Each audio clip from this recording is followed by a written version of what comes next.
He called her his greatest asset, but treated her like a beautiful, silent piece of art. To the world, Lorenzo Holston was a titan of industry, a man who had built a hospitality empire from the ground up. His wife, Felicity, was the quiet, elegant woman by his side, the perfect hostess in their gilded cage. But in the glittering world of high society, secrets are the most valuable currency. Tonight, at the grand unveiling of his flagship restaurant, Lorenzo will make the mistake of his life. He will flaunt his mistress, believing his wife is too timid to react. He has forgotten one crucial detail. A signature on a piece of paper is more powerful than a name in lights. The silence in the penthouse was a physical presence. It lived in the vast, empty spaces between the minimalist Italian furniture and clung to the floor-to-ceiling windows that overlooked the city's glittering skyline. Felicity Davies Holston knew this silence intimately. It was the soundtrack to her 5-year marriage. She traced the rim of a porcelain teacup, her reflection a pale, distorted oval on its surface. Outside, the city pulsed with life, but in here, on the 80th floor of the Olympus building, time seemed to move at the speed of Lorenzo's convenience. Her husband, Lorenzo Holston, was a man carved from ambition and arrogance. He wasn't just loud. His very presence consumed the oxygen in a room. To the public, he was the charismatic founder of Holston Hospitality, a rapidly expanding empire of luxury hotels and Michelin-starred restaurants. He was on the cover of Fortune and Apex Business Quarterly. His narrative, a carefully constructed fable of a self-made man with a Midas touch. Felicity knew the truth. The empire wasn't built from the ground up by him. It was built on a foundation so old and deep that Lorenzo couldn't even comprehend its scale. A foundation he had been handed, not one he had laid. The chime of his phone left carelessly on the marble island, sliced through the quiet. Felicity didn't need to look. She knew the name that would be on the screen, Tiffany Blair.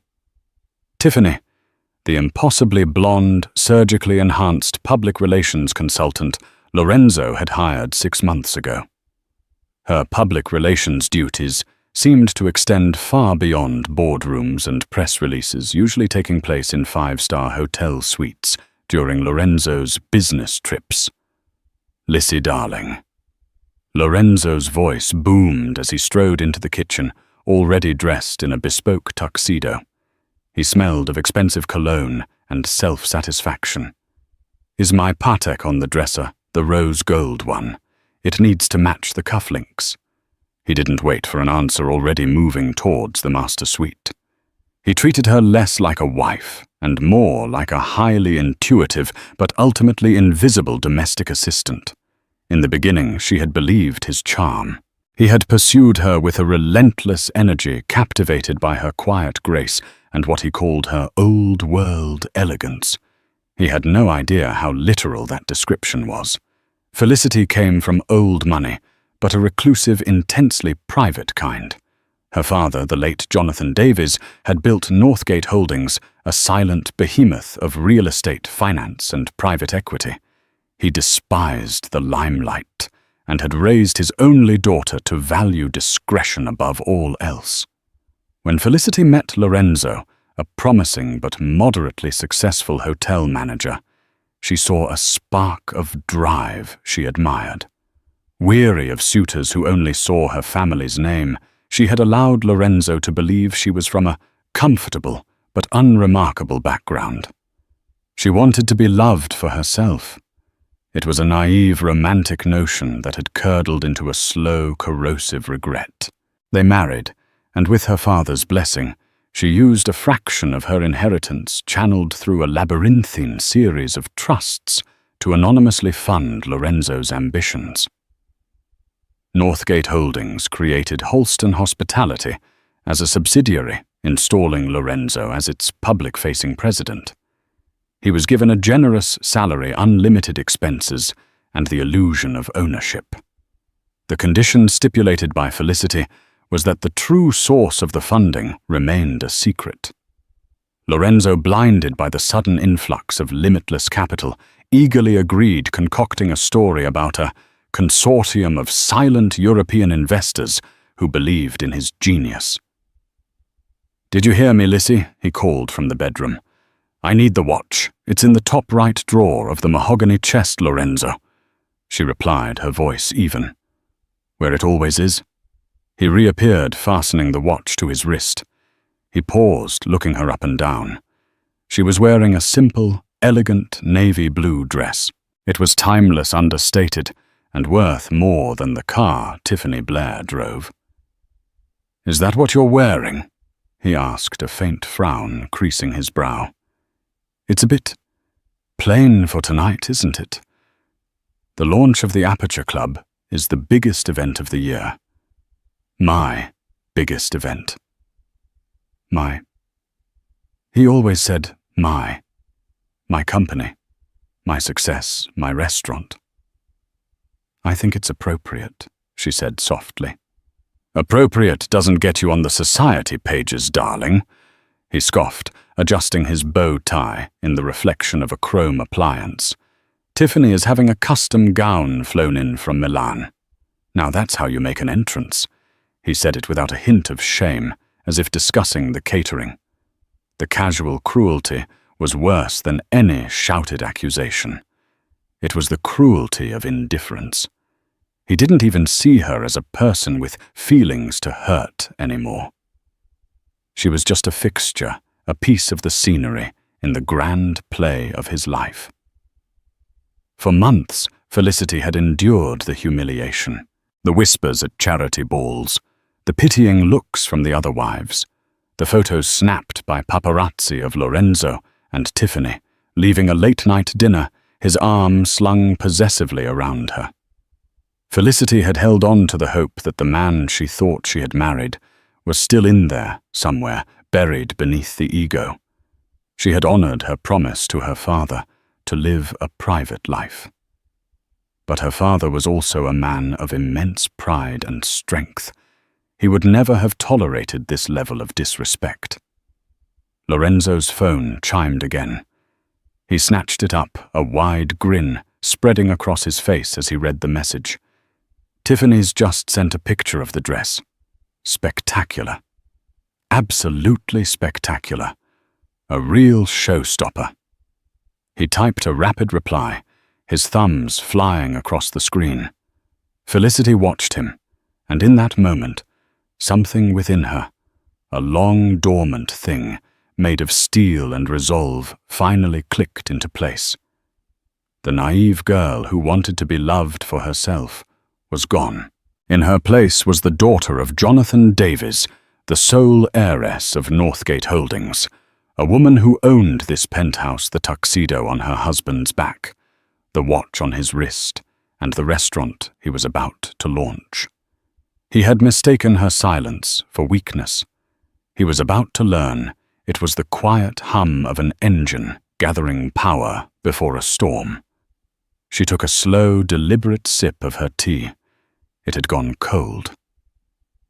"Lorenzo," she said, her voice cutting through his self-absorbed reverie. It had a new edge to it, a cool precision that made him look up.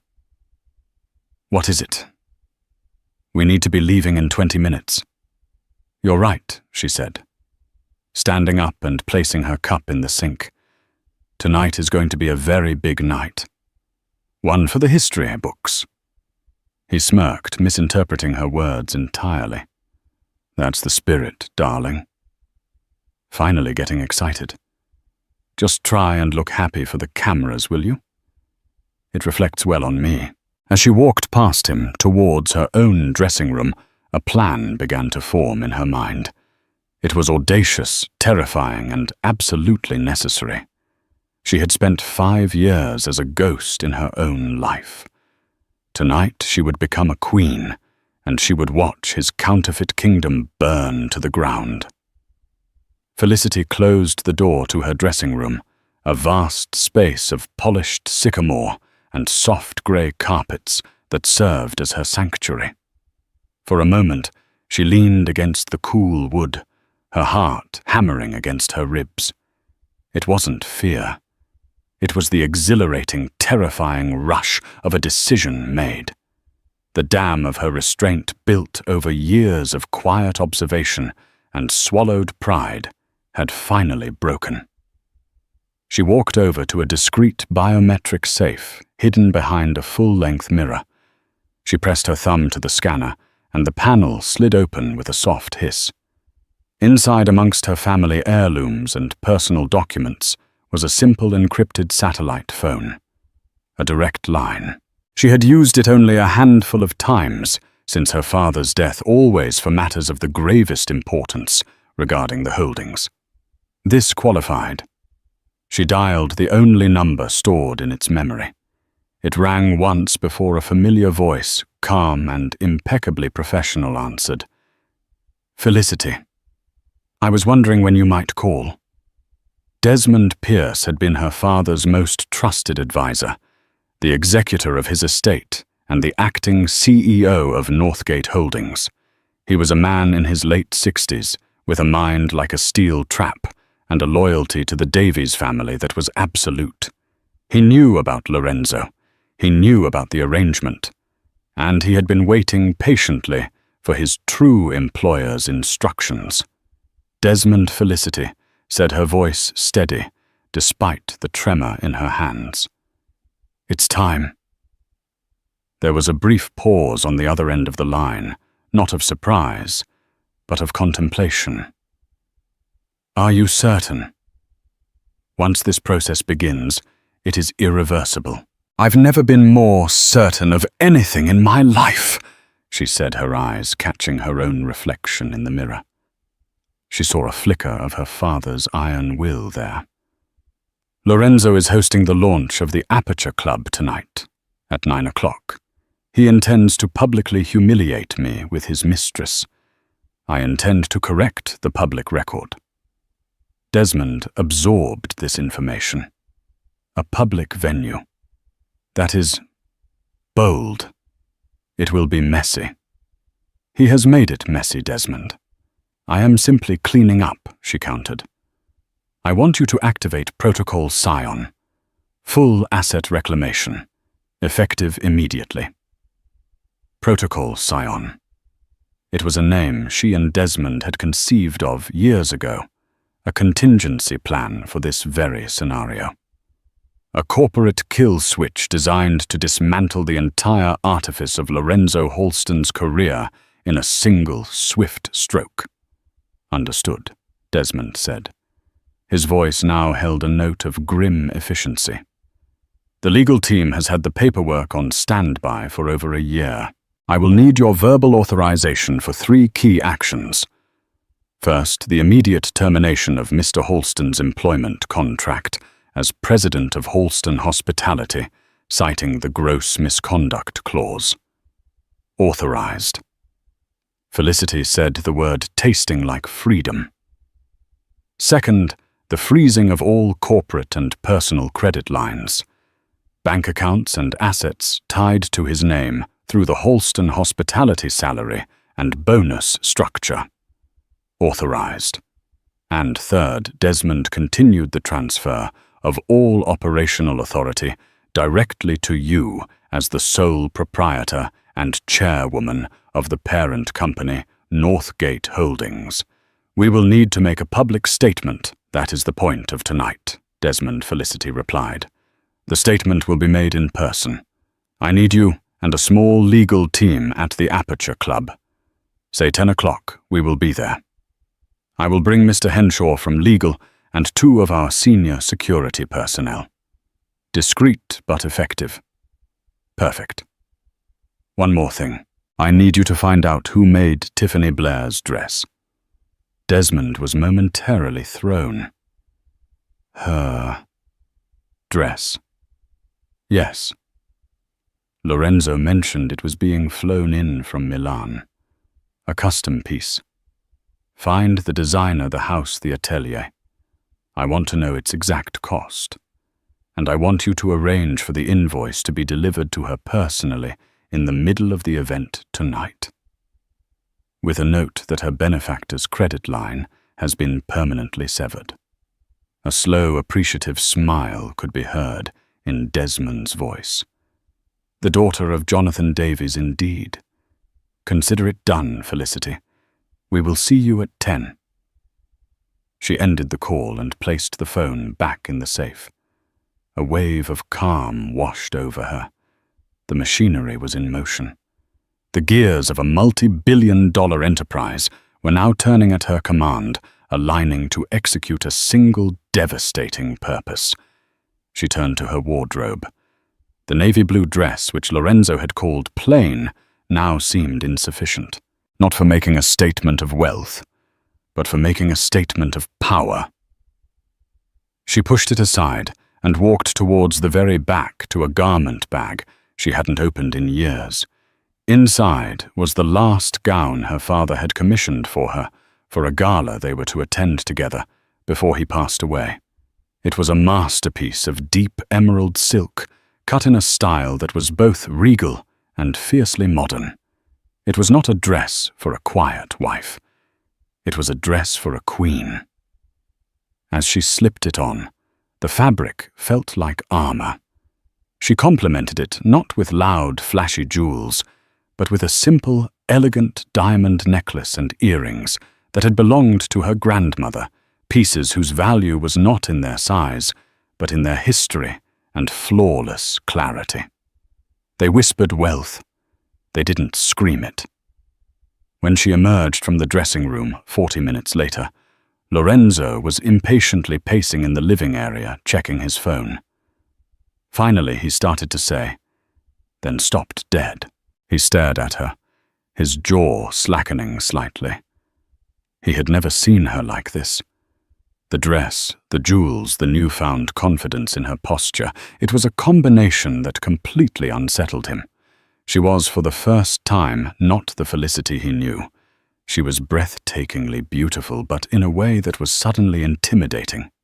Wow, he stammered, recovering slightly. Okay. That's much better. Much better. Where did that come from? It was in the back of my closet, she said, her voice a placid sea, belying the leviathan moving in its depths. She picked up a small matching clutch from the table. Well, you should wear it more often, he said, his ego quickly reasserting itself. He interpreted her transformation as an effort to please him, to compete for his attention. So you can still pull it out of the bag when you want to. Now let's go. I don't want to be late for my own party. My own party. The words hung in the air. As they rode the private elevator down in silence, Lorenzo was busy scrolling through social media, tracking the buzz for the event. And Aperture Club. Launch was already trending. He was giddy with anticipation. Felicity watched the floor numbers descend. 80, 79, 78. Each floor was a step down from her sanctuary and a step closer to the battlefield. She was not nervous. She felt a clarity she hadn't experienced in years. Lorenzo thought tonight was his coronation. He had no idea it was his public execution, and she was the one who had signed the warrant. The Aperture Club was the crown jewel of Lorenzo's perceived empire, and its launch party was a testament to his unrestrained extravagance.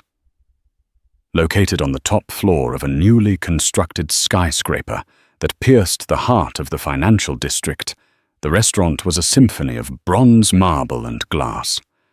A massive retractable skylight, the Aperture, gave the space its name, promising diners a view of the stars. Tonight, however, the main event was the constellation of socialites, city magnates, and media personalities glittering below. The moment they stepped out of the chauffeured car, they were bombarded by the flash of cameras. Lorenzo, in his element, beamed and waved, pulling Felicity close. His hand on the small of her back felt proprietary, a brand. She smiled, a serene, enigmatic expression that the photographers couldn't quite decipher. It wasn't the happy, adoring gaze of a trophy wife. It was something else, something knowing.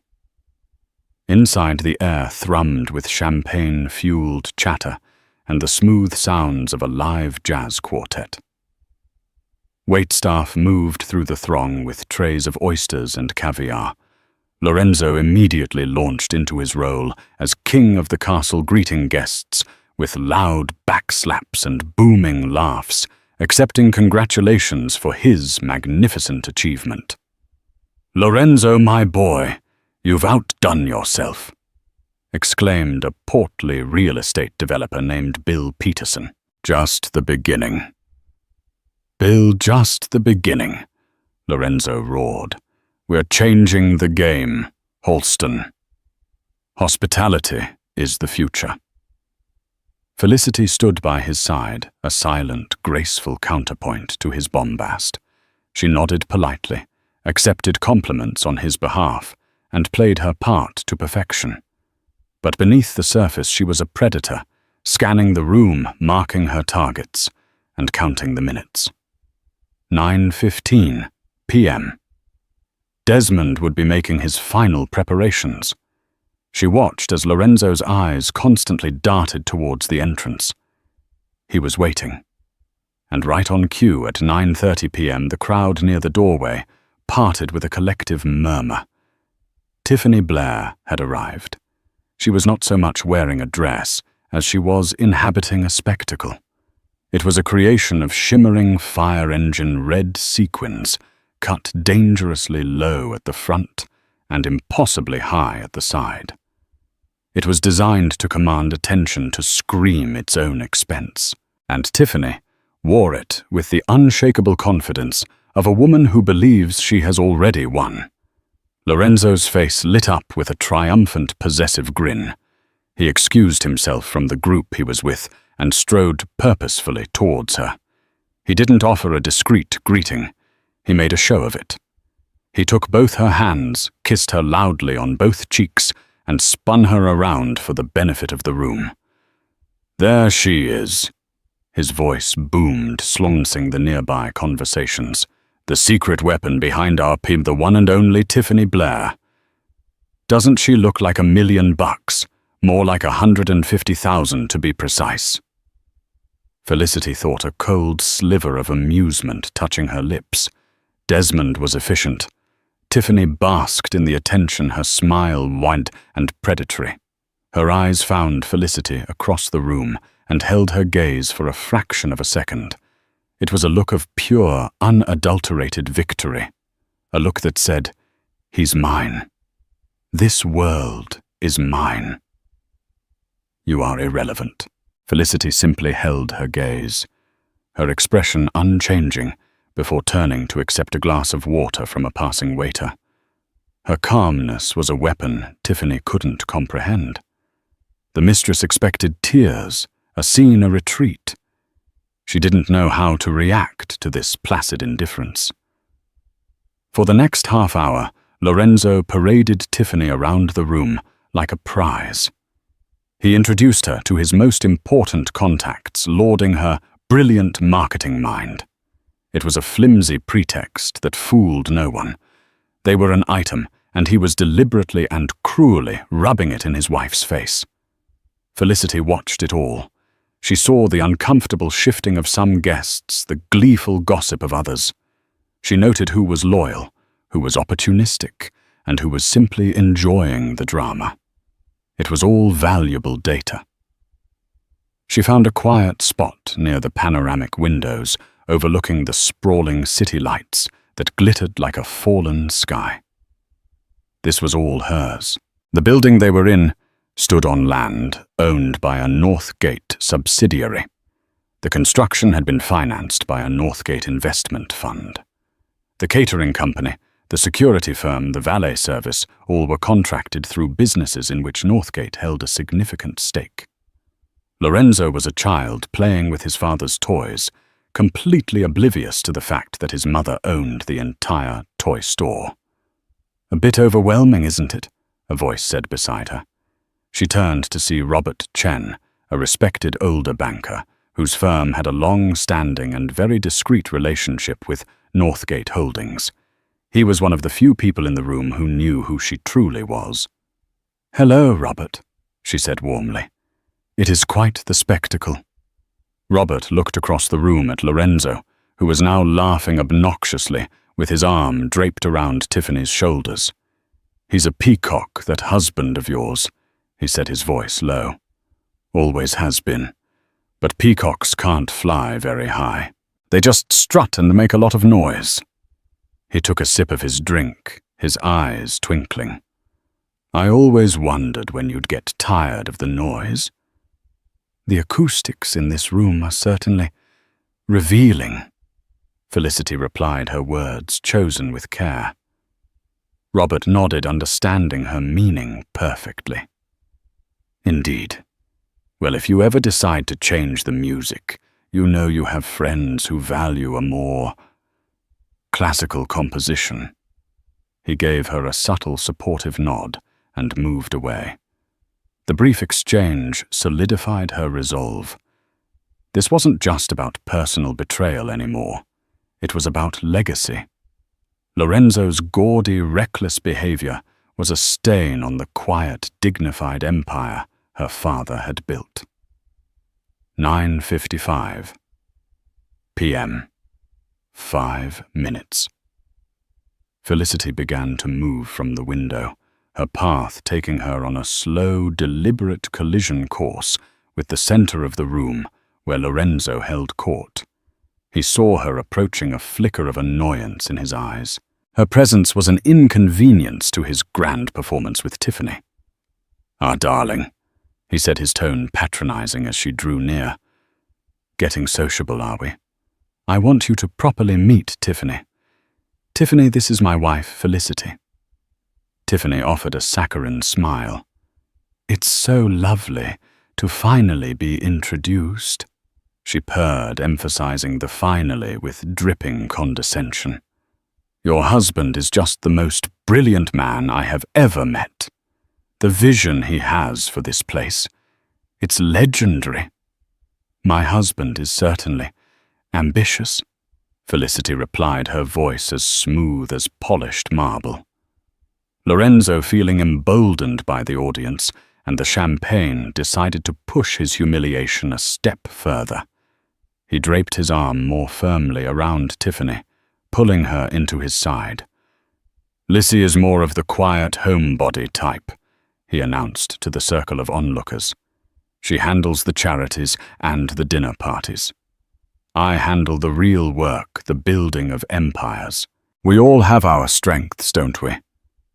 It was the final public dismissal, the moment she had been waiting for. She looked him directly in the eye, her placid mask finally falling away to reveal the chilling calm beneath. "You're mistaken, Lorenzo," she said, her voice not loud, but carrying with such sudden authority that the entire group fell silent. "Your strength isn't in building empires, it's in public relations, and you've just made your last official statement." Before he could process the strange finality of her words, the grand double doors of the restaurant swung open. The ambient chatter of the party died down as everyone turned to look. Framed in the doorway stood Desmond Pierce, flanked by two imposant men in sharp, dark suits. He was the picture of gravitas, his silver hair immaculate, his expression unreadable. He held a leather folio in his hand. The clock on the far wall struck 10. The performance was over. The reckoning had begun. The arrival of Desmond Pierce and his associates had an immediate chilling effect on the room's atmosphere. The jazz quartet faltered, then fell silent. The lively hum of conversation evaporated, replaced by a tense, expectant hush. These were not party guests. These were men who moved with an unnerving purpose. Their presence a stark black and white photograph dropped into a colorful oil painting. Lorenzo stared, his brow furrowed in confusion. He recognized Desmond Pierce, of course, but only in a vague peripheral sense. He was the stone-faced lawyer type who handled the initial paperwork for the investor consortium years ago. He was a background character, a functionary. What was he doing, crashing the biggest night of his life? "Who the hell is that?" Tiffany whispered, her sequined facade looking suddenly cheap under the harsh reality of the intrusion. Lorenzo waved a dismissive hand, trying to reclaim control. "Party crashers! Security!" he called out, though his voice lacked its usual booming confidence. Desmond's gaze swept the room, calm and assessing, before it landed on the trio at its center. He began to walk forward, his footsteps echoing on the marble floor. The two men with him fanned out, not aggressively, but with an unmistakable air of authority, creating a clear path. The crowd parted before them like the Red Sea. "Mr. Holston," Desmond said, his voice level and devoid of any warmth. It cut through the silence like a scalpel. He stopped, a respectful but firm 10 feet away. "Pierce!" Lorenzo snapped, his face reddening with anger. "This is a private event. Whatever it is you want, it can wait until Monday morning. Now get out before I have you thrown out." "I'm afraid it cannot wait," Desmond replied, his eyes briefly flicking to Felicity. He saw the resolute look on her face and gave a nearly imperceptible nod. The signal was received. "I am here on behalf of the beneficial owner of Northgate Holdings, the parent company of Holston Hospitality." A ripple of confusion went through the assembled guests. Northgate Holdings. The name was known only in the most elite financial circles, a mythical entity that never sought the spotlight. What did it have to do with Lorenzo's trendy restaurant chain? Lorenzo laughed, a harsh, braying sound.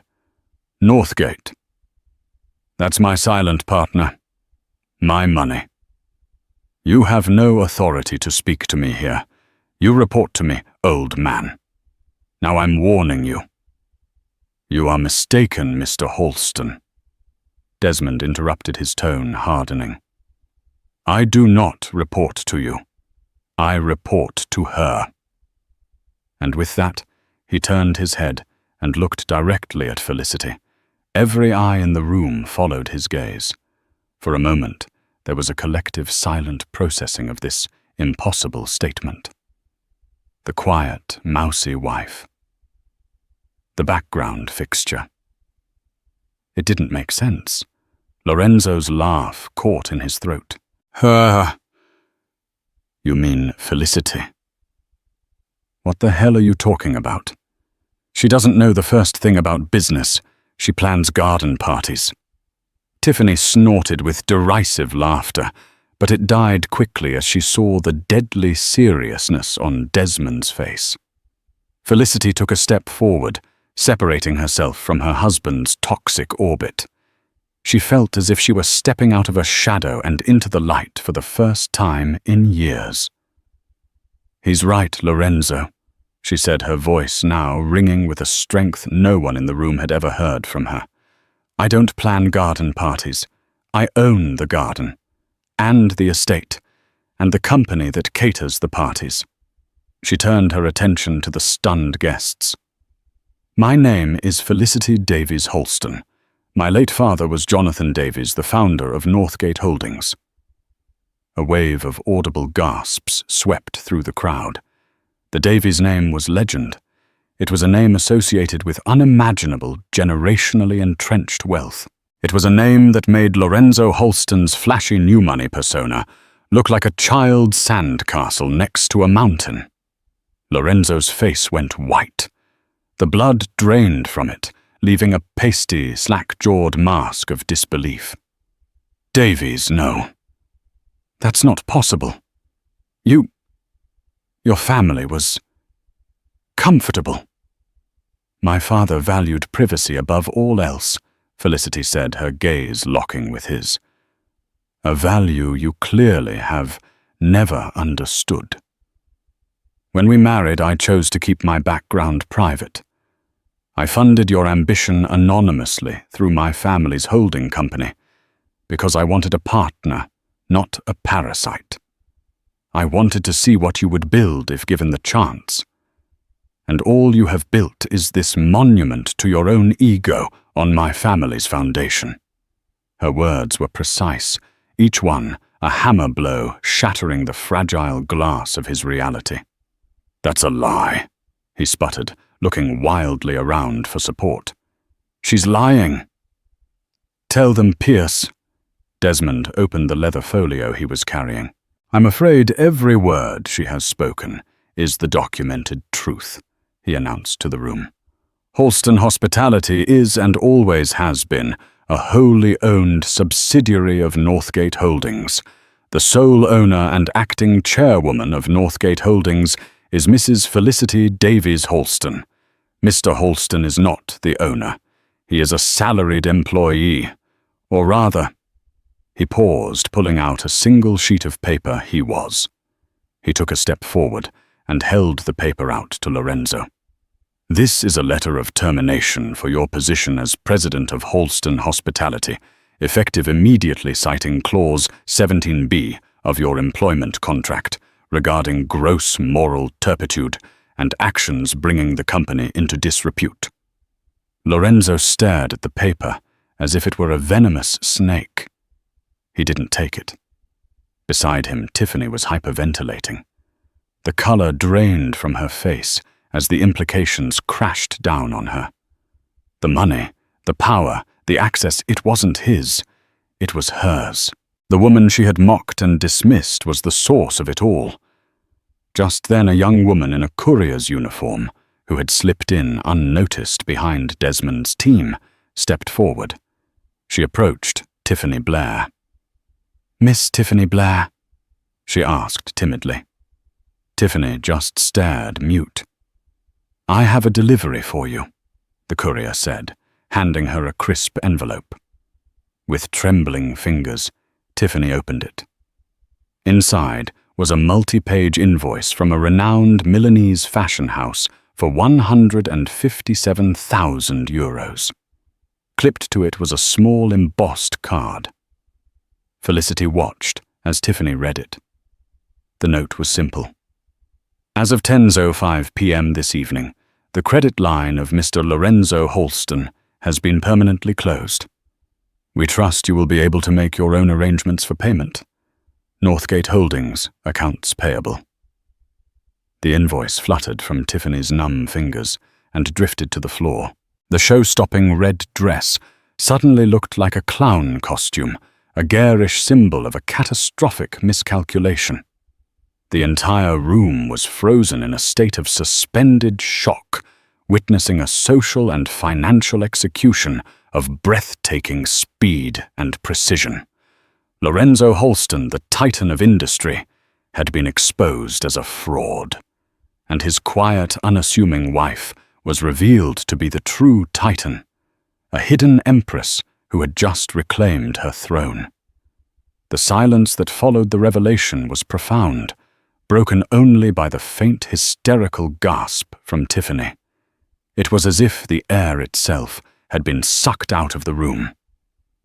Lorenzo stood, frozen, his face a grotesque canvas of confusion, denial, and dawning horror.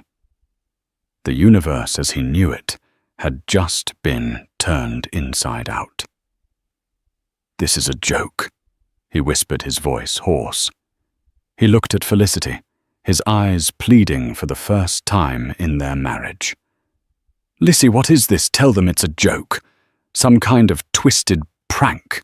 Felicity's expression was implacable. "The only joke, Lorenzo, was my belief that you were a man of substance. That was my mistake. And as of tonight, it is one I have rectified." Desmond Pierce, ever the professional, took charge of the narrative. "Mr. Holston," he said, his voice carrying to every corner of the silent room, "your corporate accounts have been frozen. Your key cards for the office and all company properties have been deactivated. The vehicle leased to you by the company is to be returned by 9 a.m. tomorrow. Your personal effects from the office will be couriered to an address of your choosing." He gestured to one of the security men. "This is Frank. He will escort you from the premises now." Frank, a man built like a refrigerator, took a step towards Lorenzo. Reality finally hit Lorenzo like a physical blow. This wasn't a prank. This was real. This was the end. His carefully constructed world was not just cracking. It was being systematically demolished before his very eyes. A primal rage erupted from him. "You can't do this!" he roared, his voice cracking. He pointed a trembling finger at Felicity. "You bitch! After everything I did, I built this. This was all me." "You built nothing," Felicity replied, her voice dangerously quiet. "You were given a limitless budget, and you spent it. My father built a legacy of quiet, solid strength. You built a glittering facade to hide your own insecurities. This restaurant, this party, this entire brand is a reflection of you, Lorenzo, gaudy, loud, and fundamentally hollow." The public dressing down was brutal. The guests who had once clamored for his attention now stared at him with a mixture of pity and morbid fascination. He was no longer a king in his court. He was a court jester whose act had worn thin. "Security!" he shrieked again, his voice shrill with panic. "Get these people out of my restaurant," the head of the event's security detail. A man who had been taking orders from Lorenzo all night now looked hesitantly towards Desmond and Felicity. Desmond gave a slight shake of his head. The message was clear.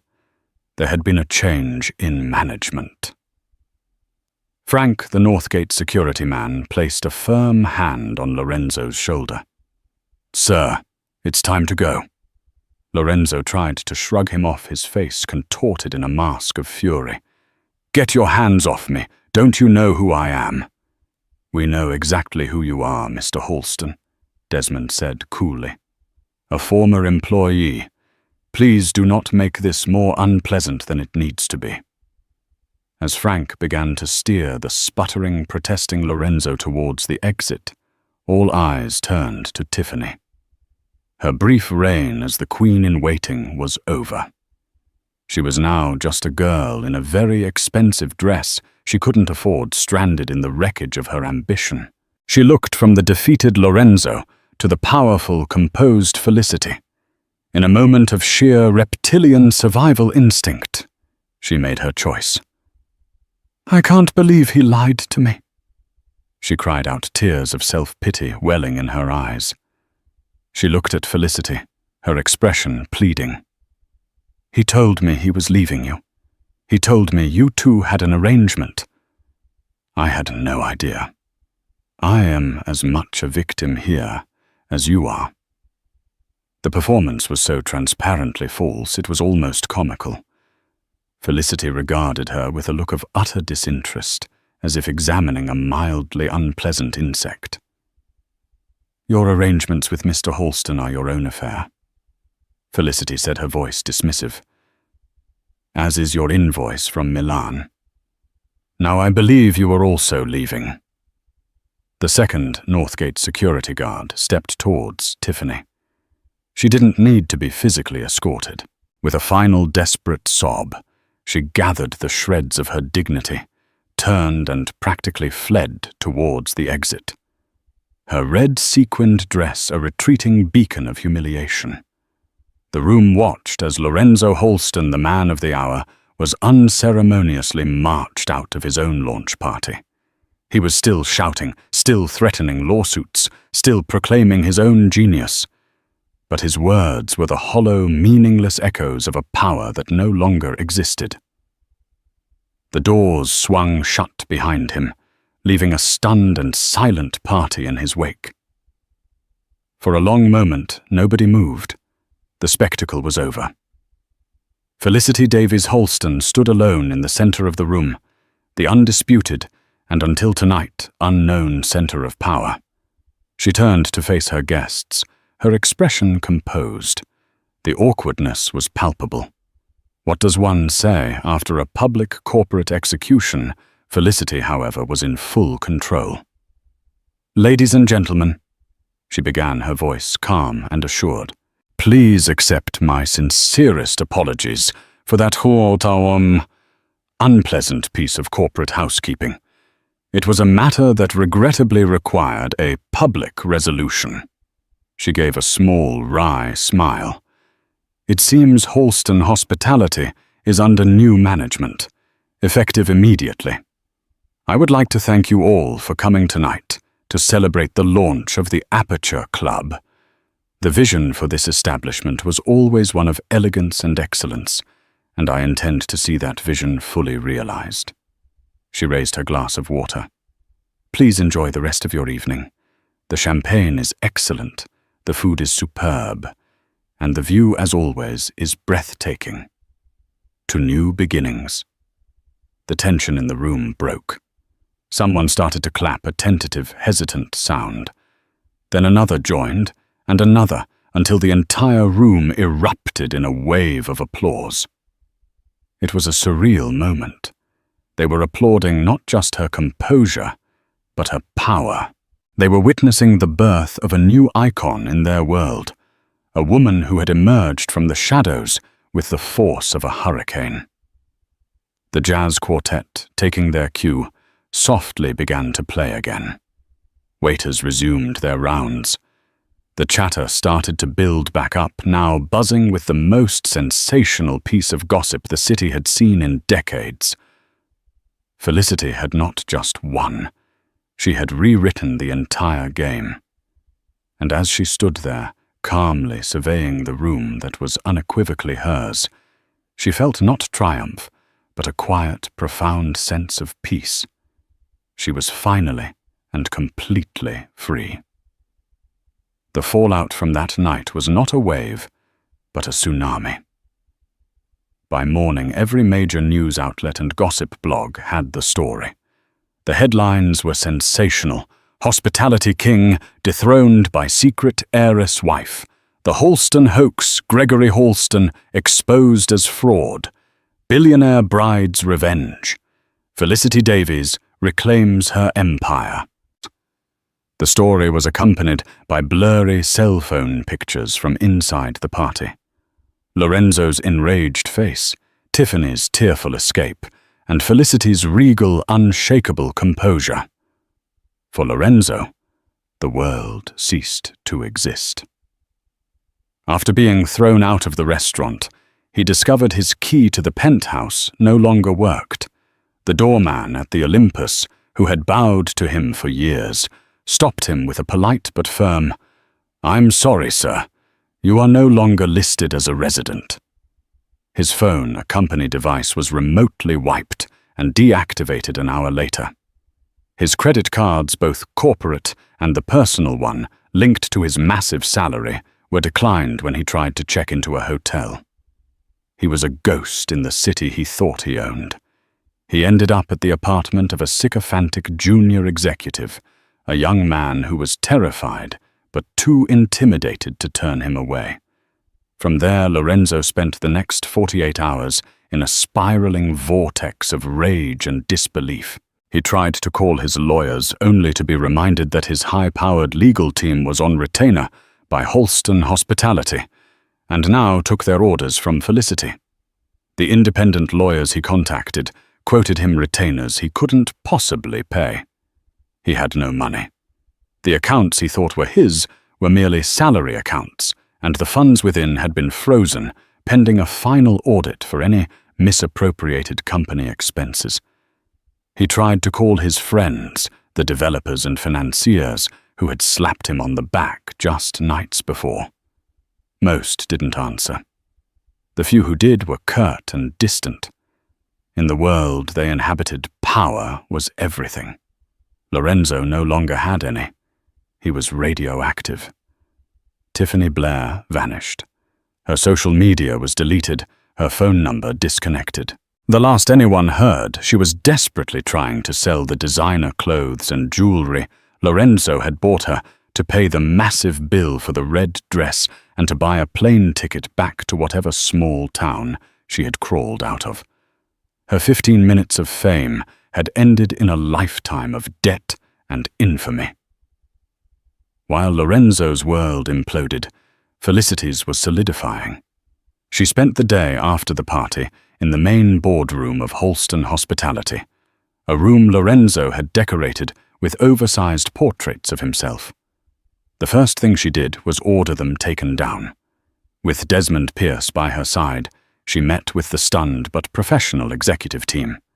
There was no gloating, no drama, just crisp, efficient, and intelligent command. She laid out her vision for the company's future, a move away from Lorenzo's flashy trend-chasing projects, and a return to the core Davies family values of timeless luxury, impeccable service, and shrewd, sustainable investment. "The name will be changing," she announced to the board. "Holston Hospitality is a brand built on a fiction. We will be rebranding as the Davies Collection. Our reputation will be built not on the personality of one man, but on the quality of our service and the integrity of our name." The team, who had long grown tired of Lorenzo's tyrannical ego and erratic management style, were visibly relieved. They saw in Felicity a leader of quiet confidence and formidable intelligence. The ship had been steadied, and its new captain clearly knew how to navigate. A week later, Lorenzo was served with divorce papers. They were delivered to him at a cheap coffee shop where he was trying to use the public Wi-Fi. The terms were brutal and non-negotiable. According to the prenuptial agreement he had arrogantly signed without reading, closely believing his own future earnings would dwarf her family money, he was entitled to nothing. The agreement had an infidelity clause that was now easily provable, negating any potential for spousal support. He would leave the marriage with only the personal possessions he had brought into it. He was left with less than nothing. He was left with a reputation so thoroughly destroyed that no one in the industry would touch him. The most cutting part of the legal documents was a small annexed note. It was a bill from Northgate Holdings for $2.3 million, the audited cost of personal extravagances he had charged to the company over 5 years.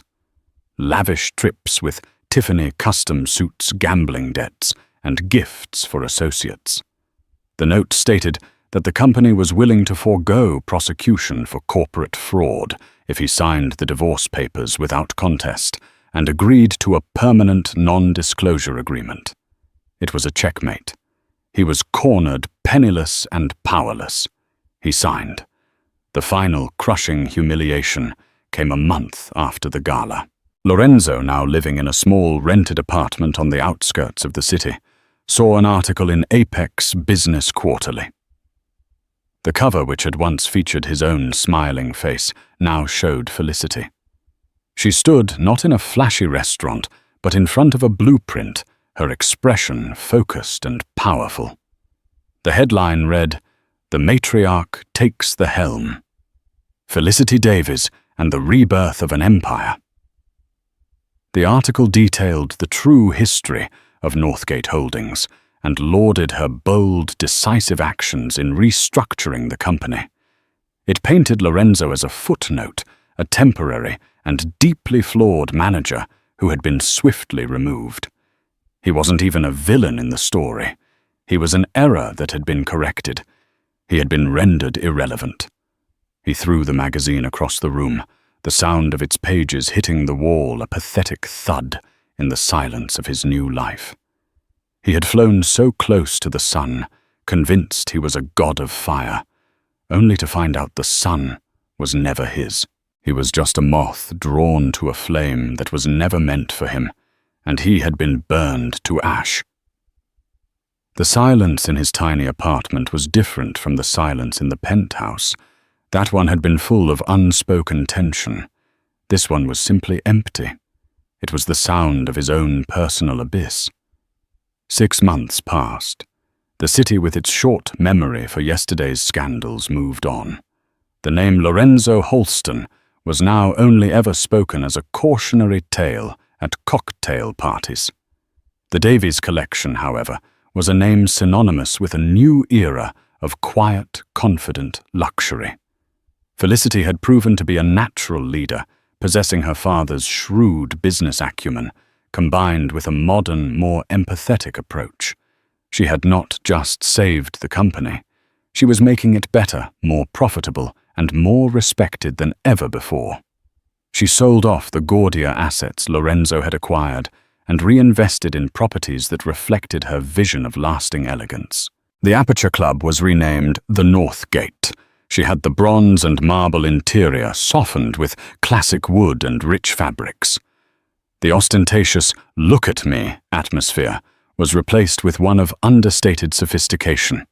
It became the most sought-after reservation in the city, not for the scene, but for the impeccable food and flawless service. One crisp autumn afternoon, Felicity stood on a construction site, a hard hat on her head. It was the future site of the flagship hotel for the Davies collection. She was reviewing architectural plans with her project manager. "The steel supplier confirmed the delivery for next Tuesday, Ms. Davies," the manager said, pointing to a section of the blueprint. "The first foundational beams will be in place by the end of the month." "Excellent," Felicity said, her eyes scanning the complex drawings with an expert's ease. "Ensure the quality control is rigorous. I want every rivet, every weld inspected twice." As she spoke, she caught a glimpse of movement on the street corner opposite the site. A man stood there, thin and poorly dressed, his shoulders slumped in defeat. He was staring at her, his face a mixture of resentment and awe. It was Lorenzo. He looked like a ghost. His expensive suit was gone, replaced by a cheap, ill-fitting coat. The arrogant swagger was gone, replaced by the shuffling gait of a broken man. He had apparently found some menial, low-level job, but the fire in him was extinguished. He had likely come to see what she was building to witness the empire he thought was his thriving without him. For a moment their eyes met across the bustling street. There was no anger left in Felicity, no desire for revenge. There was only a quiet, sad finality. He was a chapter of her life that was now closed, a lesson learned. She gave him a slow, deliberate nod. It was not a greeting of friendship or a gesture of pity. It was an acknowledgement, a final dismissal. Then she turned her back on him, returning her attention to the plans for her building. She picked up a marker and made a small, decisive change to the blueprint, circling a structural element. "Let's reinforce this section here," she said to her manager. "I want the foundation to be unshakable." She initialed the change with her signature, KD. It was the same signature that had signed the documents creating the company, the same one that had signed the termination papers, and the same one that now authorized the placement of the first steel beam of a true and lasting legacy. Her legacy, built not on lies or borrowed glory, but on her own strength, her own name, and a foundation of solid steel. Lorenzo Halston was a memory on the pavement. Felicity Davies was the architect of the skyline. In the end, it wasn't about the money or the revenge. It was about the reclamation of a name and the rediscovery of a strength that had been silent for far too long. Felicity Davies Halston taught us that true power isn't loud and arrogant. It's quiet, patient, and waits for the perfect moment to reveal itself. Lorenzo Halston built his world on sand and was shocked when the tide of truth inevitably washed it all away. It's a powerful reminder that you can never truly own something that you haven't earned with integrity. Have you ever seen someone so spectacularly get what they deserve? What did you think of Felicity's final decisive move? Let us know in the comments below. If you loved this story of long-awaited justice and empowerment, please show your support by hitting that like button, sharing it with someone who needs a story of quiet strength, and most importantly, Subscribe to our channel for more dramatic tales that will keep you on the edge of your seat.